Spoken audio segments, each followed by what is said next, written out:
Hello students, Maharashtra state बोर्डच्या new सिलेबसप्रमाणे आपण chapter number 1 start केलेला आहे आणि त्यातील आज पार्ट नंबर 2 मी आज घेणार आहे. यातला पार्ट नंबर 1 जर तुम्ही बघितला नसेल तर त्याची लिंक मी डिस्क्रिप्शन बॉक्समध्ये दिलेली आहे, ते तुम्ही बघा. तर ह्या चॅप्टरमध्ये सेकंड पार्ट आपण आज स्टार्ट करणार आहोत, sexual reproduction in plants. Last व्हिडिओमध्ये आपण असेक्सुअल रिप्रोडक्शन बघितलेलं आहे, तर आज बघूयात sexual reproduction in plants. It involves fusion of two compatible gametes or sex cells. Most important thing इथं लक्षात ठेवायचे आहे की there is a fusion of two compatible gametes. इथं फ्युजन होतं आहे टू कंपॅटिबल गॅमेट्स आणि म्हणूनच त्याला म्हटलं जाते sexual reproduction. In plants end of juvenile phase is beginning of reproductive phase. म्हणजेच काय, तर प्लांटमध्ये जिथं जुवेनाइल फेज म्हणजे यंग फेज एंड होते तिथंच रिप्रोडक्टिव्ह फेज स्टार्ट होणार आहे. आणि हे कसं कळतं की there is flowering stage, that is flowers are reproductive structure of the plants. So juvenile phase end होणार आणि रिप्रोडक्टिव्ह फेज स्टार्ट होणार. तर फ्लावरला आपण रिप्रोडक्टिव्ह ऑर्गन किंवा रिप्रोडक्टिव्ह स्ट्रक्चर असं का म्हटलं गेलं आहे, तर त्यासाठी आपल्याला फ्लावरचं स्ट्रक्चर बघावं लागेल. Flower is a specialised reproductive structure which produce haploid gametes and it ensures the fertilisation. That is फ्लावरचं मेन फंक्शन इथं काय, तर प्रोडक्शन ऑफ हॅप्लॉइड गॅमेट्स. एकतर हॅप्लॉइड गॅमेट प्रोड्यूस करणं plus to ensure the fertilisation will takes place. ते fertilisation होतं ते इन्श्युअर करणं. त्यासाठी आपल्याला फ्लावरचं स्ट्रक्चर थोडक्यात बघूया. Typical flower consist of calyx, corolla, androecium and gynoecium. फ्लावरच्या स्ट्रक्चरमध्ये एक असेल कॅलेक्स, म्हणजेच इथं असेल हे सेपल, त्याचंच दुसरं नाव सेपल आहे. Corolla that is petals. आणि next important androecium and gynoecium. Then what is androecium and gynoecium? Androecium is male reproductive whorl and gynoecium is female reproductive whorl. म्हणजेच काय, तर ह्याच्यामध्ये तुम्ही इन शॉर्ट आपण ह्याच्याबद्दल थोडंफार बघूयात. तर अँड्रोशियम काय म्हटलं आपण, मेल रिप्रोडक्टिव्ह वर. तर याच्यामध्ये बघा अँथर आणि फिलामेंट हे दोन स्ट्रक्चर दिसत असतील तुम्हाला. एक म्हणजे इथं काय आहे, हे अँथर, त्यांना कशाचं कनेक्शन आहे, तर फिलामेंटचं. हे दोन्ही मिळून असेल male reproductive whorl of the flower, that is androecium. And next is stigma, then style and then ovary. हे तिन्ही मिळून होईल female reproductive whorl, that is gynoecium. So flower is important in reproduction of plants, that is sexual reproduction of plants. Next, आता sexual reproduction प्लांट्समध्ये exactly कसं होतं, तर त्याच्या काही स्टेजेस आहेत, त्या आपण अगोदर बघूयात. In sexual reproduction there is meiosis. आता आपल्याला सेल डिव्हिजनमध्ये तुम्ही शिकलाच असाल की मायटोसिस आणि meiosis. So meiosis is involved in production of germ cells, that is haploid gametes which are responsible for sexual reproduction. Then the fusion of gametes, म्हणजे first stage काय असणार आहे, production of gametes. Next stage असेल fusion of gametes, that is male gamete and female gamete to form the diploid zygote. बघा first stage असेल production of haploid gametes, then fusion. आणि fusion झाल्यानंतर दोन haploid gametes जर एकत्र आली तर त्याचं काय होईल, diploid zygote. Then production of genetically dissimilar offspring. Most important आहे. असेक्सुअल रिप्रोडक्शनमध्ये आपण बघितलं होतं की offspring is exactly looks like as a parent, पण इथं असं असणार नाही आहे. It is genetically dissimilar offspring आणि it is most important thing in evolution because there are variations. Why variations? Because there are fusion of two different gametes. Okay, so these variations are very useful in survival as well as evolution. सर्वायवलसाठी काय important आहेत? कारण variation असल्यामुळं काय होईल तर नवीन नवीन कंडिशनला, एन्व्हायरमेंटला ते adapt होत जातील.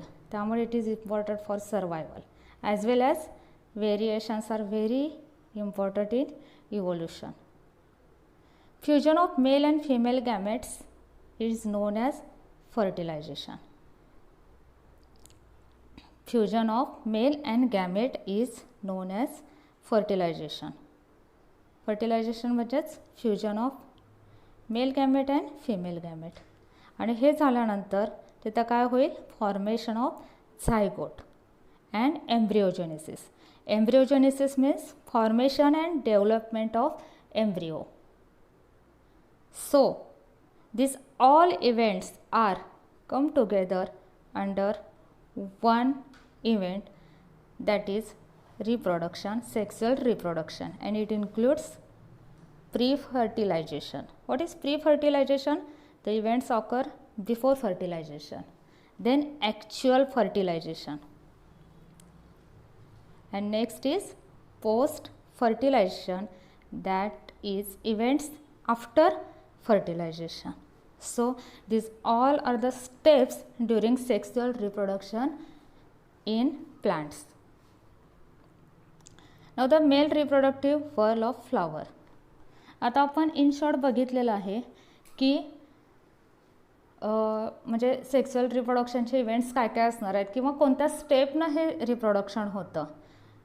तर हे आपण इन शॉर्ट बघितलं. आता आपल्याला ते सगळं डिटेलमध्ये बघायचं आहे. आपण फ्लावरचं स्ट्रक्चर बघितलं, तिथं अँड्रोशियम गायनोशियम हे दोन्ही सांगितलं, पण ते इन डिटेल बघायचं आणि त्यानंतर आपल्याला समजेल की एक्झॅक्टली सेक्सुअल रिप्रोडक्शन प्लांट्समध्ये कसं होतं. आता पहिल्यांदा आपण बघूयात की male reproductive whorl of flower and it is known as androecium. मगाशी तुम्हाला मी त्या फ्लावरच्या डायग्राममध्ये स्टॅम अँथर अँड फिलामेंट दाखवले आणि it is collectively known as stamen. आता इथं आपण सेपरेटली सगळं बघूयात. फर्स्ट आपण male reproductive whorl of flower androecium असं म्हणतो, पण त्यातलं जे काय इंडिव्हिज्युअल मेंबर आहे, इंडिव्हिज्युअल मेंबर त्याला काय म्हटलं जातं? स्टॅमेन. हा स्टॅमेन कशानं एक म्हणजे काय काय स्टॅमेनमध्ये इन्क्लुडेड आहे? फिलामेंट म्हणजे हे structure. Next is connective, this one, and next is anther, which is the most important thing in reproduction. Anther generally is dithecous. म्हणजे आपण अँथरचं स्ट्रक्चर नेक्स्ट स्लाइडमध्ये बघूयात. Dithecous means 2 lobes and it is tetrasporogenate, that is 4 pollen sacs are present. There are some anthers which are monothecous. Monothecous means single lobe. Dithecous means 2 lobes. आता समजा 2 lobes असतील तर 4 pollen sacks असणार आहेत, म्हणजे एका लोबमध्ये 2 पोलन सॅक्स असतील. मग जर मोनोथिकस असेल तर फक्त 2 पोलन सॅक्स असतील. जेव्हा आपण अँथरचं इन डिटेल स्ट्रक्चर बघू तेव्हा तुम्हाला हे सगळे लोब्स आणि हे समजेलच. इफ अँथर इज इमॅच्युअर, म्हणजे जेव्हा अँथर इमॅच्युअर असतं, फुल्ली डेव्हलप नसतं, तेव्हा काय असतं? It is surrounded in immature anther parenchymatous tissue surrounded by a single layered epidermis. जे काय parenchymatous tissue असतात ते एका सिंगल लेअर्ड एपिडर्मिसनं म्हणजे सराउंडेड असतात. तर आपल्याला एक्झॅक्टली स्ट्रक्चर बघत असताना ह्या सगळ्या गोष्टी समजतीलच. आता सध्या तुम्ही स्टॅमेन म्हणजे काय हे समजून घ्या. आणि स्टॅमेनचे पार्ट्स असणार आहेत अँथर, फिलामेंट आणि त्याच्यामध्ये असेल तो कनेक्टिव्ह. आता आपल्याला एक्झॅक्टली बघायचं की स्ट्रक्चर ऑफ अँथर. आता स्ट्रक्चर ऑफ अँथर हे बघण्यात आता आपण मगाशी इमॅच्युअर अँथरबद्दल बोललो. तर आता जेव्हा एखादा मॅच्युअर अँथर म्हणजे काय आता फुल्ली डेव्हलप असणार आहे, रिप्रोडक्शनसाठी तो फुल्ली आता तयार असेल, तर ह्याचं स्ट्रक्चर एक्झॅक्टली कसं असेल? तर ह्याच्यामध्ये आर्किस्पोरियल सेल्स असतात आणि ह्या आर्किस्पोरियल सेल काय होतात तर डिवाइड होतात. आर्किस्पोरियल सेलचं जे काय फंक्शन आहे त्याचं काय असतं to divide into inner and outer wall. म्हणजे ते दोन त्याच्या सेल असतात त्या डिवाइड झाल्यानंतर दोन वेगवेगळ्या सेल लेअरमध्ये त्यांचं फॉर्मेशन होतं आणि हे दोन लेअर असणार आहे sporogenous cell, sporogenous and outer primary parietal cells. ज्या काय स्पोरॅजिनस सेल असतील, आता नावावरून बघा स्पोरॅजिनस सेल्स आहेत म्हणजे त्या काय फॉर्म करत असतील स्पोरोजिनस टिश्यू फॉर्म करतात. आणि जे काय आउटर परायटल वॉल आहे ती फक्त काय करेल तर आउटर वॉल लेअर तयार करेल. आणि ह्या दोन्ही सेल काय होतात डिवाइड होत जातात आणि डिवाइड होऊन काय करतात त्यांचं जे काय पर्टिक्युलर फंक्शन आहे ते होत जाणार आहे. म्हणजे स्पोरोजिनस सेल काय करतील स्पोरोजिनस टिश्यू फॉर्म करतील आणि तिथून पुढे त्यांचे मायक्रोस्पोर तयार होतील. हे एक लक्षात घ्या. मग शेवटी आपल्याला मेल गॅमेटपर्यंत जायचं आहे. म्हणजेच ही एक त्याचं स्टार्टिंग आहे की मायक्रोस्पोर फॉर्म होणं, त्याचे टेट्राड फॉर्म होणं आणि नंतर पुढे जाऊन ते रिप्रोडक्शनमध्ये त्याचं पार्टिसिपेशन असेल. आता आपल्याला एक इथं लक्षात आलं की आर्किस्पोरियल सेल डिवाइड होणार, त्यानंतर काय करतील हे दोन मेन फंक्शन त्याचे काय असणार आहेत एक आउटर आणि इनर वॉल फॉर्म करतील. आता ही जे काय वॉल म्हटलं की डिवाइड होऊन अँथर वॉल लेअर तयार करतील. तर ह्या 4 वॉल लेअर कोण करतात ते आता आपण बघूयात. तर इथं तुम्हाला स्ट्रक्चरमध्ये जे दिसतं आहे हे स्ट्रक्चर आहे टीएस ऑफ अँथर. आता मगाशी मी तुम्हाला सांगितले की anther is generally dithecous means 2 lobes आणि एका लोबमध्ये किती पोलन सॅक्स असणार आहेत 2. म्हणजे इथं काय असणार आहे तो टेट्रास्पोरोजिनेट. आता तुम्हाला टेट्रास्पोरोजिनेटचा मिनिंग समजला असेल. म्हणजे हे इकडं 2 लोब्स असणार आहेत आणि इकडं 2 हे 2 लोब्स असतील आणि याच्यामध्ये ह्या 4 काय असतील पोलन सॅक्स असतील. बघा आता ह्या 4 वॉल कोणत्या कोणत्या असणार आहेत ते आपण 1 बाय 1 बघूयात. First is epidermis. एपिडर्मिस माहीतच आहे आपल्याला की आउटर लेअर असेल. आउटर लेअर हा जो सिंगल पूर्ण अँथरवर बघा हा जो सिंगल लेअर दिसतोय तो सगळा काय असणार आहे असा एपिडर्मिसचा असेल. Okay, it is a protective layer. कारण एपिडर्मिसचा लेअर हा नेहमी कसा असतो प्रोटेक्टिव्ह लेअर असतो मोस्टली. आणि ह्याच्या सेल कशा असतात ट्युब्युलर और फ्लॅटन सेल. एकतर इथल्या सेल कशा असतील ट्युब्युलर असतील किंवा फ्लॅटन सेल असतील. नेक्स्ट त्याच्या एपिडर्मिसच्या बरोबर आतल्या साईडला जो काही लेअर आहे तो कशाचा आहे तर एंडोथेसियम. बघा हा बरोबर एपिडर्मिसच्या आतमध्ये जो काही लेअर असेल तो कशाचा असेल एंडोथेसियमचा. आणि ह्याला सब एपिडर्मल लेअर असं म्हटलं जातं. का सब एपिडर्मल लेअर म्हटलं जातं तर तो बरोबर एपिडर्मिसच्या आतल्या साईडला असणार आहे. आता इथल्या ज्या काही सेल्स असतील त्या रॅडियली इलॉंगेटेड सेल्स आहेत with fibrous thickenings. Radially elongated cell आणि त्याच्यामध्ये जे काय थिकनिंग आहे ते कसं आहे फायब्रस थिकनिंग आहे. त्यानंतरचा असेल middle layer and it is made of thin walled cell. आतला जो काही लेअर असेल म्हणजे पहिल्यांदा एपिडर्मिस असेल, एपिडर्मिस नंतर एंडोथेसियम असेल, एंडोथेसियम नंतर मिडल लेअर असेल and it is thin walled cells made up of thin walled cells. त्यानंतर मोस्ट इम्पॉर्टंट असणार आहे tapetum. It is inner most nutritive layer which is immediately encloses the sporogenous tissue. आता हा मध्ये जर तुम्हाला दिसत असेल टॅपेटम म्हणजे ह्या बघा इथं सेंटरला हा कुठला लेअर असणार आहे tapetum. It is inner most nutritive layer आहे. न्यूट्रिटिव्ह म्हणजे काय तर तो न्यूट्रिशन प्रोव्हाइड करणार आहे मायक्रोस्पोर्सना, म्हणून त्याला काय म्हटलं गेलं आहे न्यूट्रिटिव्ह लेअर. आणि तो काय करतो तर स्पोरेजिनस टिश्यूला एन्क्लोज करतो. That is microspore mother cell MMC. कारण पुढे जाऊन तुम्हाला MMC असं जर काही शॉर्टकट आला तर तो लक्षात असू दे की microspore mother cell. And these 4 layers form the wall of mature anther. Mature anther which is ready for the production of microspores. Next नाव मायक्रोस्पोरोजेनेसिस. तर स्ट्रक्चर ऑफ अँथर वगैरे सगळं आता तुम्हाला बऱ्यापैकी समजलं असेल आय होप. आता आपल्याला मायक्रोस्पोरोजेनेसिस बघायचं आहे. मायक्रोस्पोरोजेस म्हणजे एक्झॅक्टली काय तर formation of microspores inside the pollen sacs. Each microspore, आता मग अशी मी म्हटलं होतं तुम्हाला MMC, microspore mother cell, divides meiotically to form a tetrad of haploid microspores, आणि त्याला म्हटलं जातं पोलन ग्रेन्स. आता हे जे काय मायक्रोस्पोर्स आहेत त्यामधलं जे काय सेल आहेत मायक्रोस्पोर मदर सेल त्या काय होतात, डिवाइड होतात. डिवाइड कशा होणार, मियोटिकली, म्हणजेच तिथं काय फॉर्म होणार आहे, हॅप्लॉइड मायक्रोस्पोर्स. आता हे जे काय मायक्रोस्पोर्स आहेत, मायक्रोस्पोर्स म्हणजेच काय तर pollen grains. Okay, pollen grains. आता हे पोलन ग्रेन्स कशा असतील, these are the non motile. Non motile हालचाल करू शकत नाहीत. हॅप्लॉइड, ऑब्वियसली हॅप्लॉइडच असणार आहेत, कारण हे हॅप्लॉइड मेल गॅमेट्स आणि फिमेल गॅमेट्स एकत्र येऊनच आपलं डिप्लॉइड झायगोट तयार होणार आहे. These are the unicellular. Unicellular with single nucleus. बघा इथे दिसते तुम्हाला single nucleus surrounded by स्पोरोडर्म.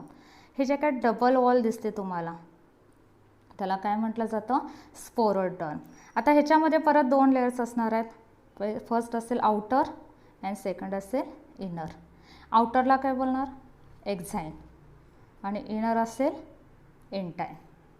Okay, आता एक्झाईन वॉल कशी असते बघा, thick made up of sporopollenin. Important आहे हा वर्ड लक्षात ठेवायचा, sporopollenin. It is thick and made up of sporopollenin which is resistance to chemicals. ह्याचा इम्पॉर्टन्स काय असणार आहे तर pollen grains well preserved as a fossil due to sporopollenin. म्हणजे पोलन ग्रेन्स आहेत ते वेल प्रिझर्व केले जातात ॲज अ फॉसिल. हे कशामुळं तर स्पोरोलिनेनमुळं. का तर रेजिस्टन्स टू केमिकल असल्यामुळं तो डिजनरेट होत नाही, ॲज इट इज तो राहतो. So it is important in preservation. Next, exine is a thin at the germ pore. आता एक्झाईन आपण काय म्हटलं आहे बघा, एक्झाईन ॲक्च्युली थिक असतो, पण जिथं जर्म पोअर आहे तिथं तो कसा असतो, thin. Y, for the emerging of pollen tube during pollen germination. कारण पोलन ट्यूब फॉर्म होत असताना त्या पोलन ट्यूबला इमर्ज होण्यासाठी एक्झाईन काय असेल, थिन असणार आहे. बाकीच्या सगळीकडं ते थिक असेल, but near the germ pore it is thin. Each and every small thing you have to remember, कारण क्वेश्चन कसाही कुठूनही विचारला जातो, त्यामुळे तुम्हाला हे प्रत्येक गोष्ट लक्षात आली पाहिजे. Next is inner layer. Inner layer is known as intine and it is consist of cellulose and pectin. This also you have to remember. The inner layer is made up of cellulose and pectin and outer layer is made up of sporolenin. समजा असा question आला की pollen grain preserve करण्यासाठी कोण help करतं, तर तिथं तुमचा आन्सर असला पाहिजे sporopollenin, not cellulose and pectin, because sporopollenin is resistant to chemical. So it is important in preservation. Okay, आज आता आपण इथंच थांबूयात. नेक्स्ट व्हिडिओमध्ये यातला नेक्स्ट पार्ट बघूयात. जर तुम्हाला व्हिडिओ आवडला असेल तर लाईक करा, शेअर करा, कमेंट करा. कमेंट नक्की करा, काही नसेल समजलं तर कमेंटमध्ये मला नक्की सांगा. आणि बेल आयकॉन दाबायला विसरू नका, म्हणजे नेक्स्ट व्हिडिओ आला की तुम्हाला लगेचच नोटिफिकेशन येईल.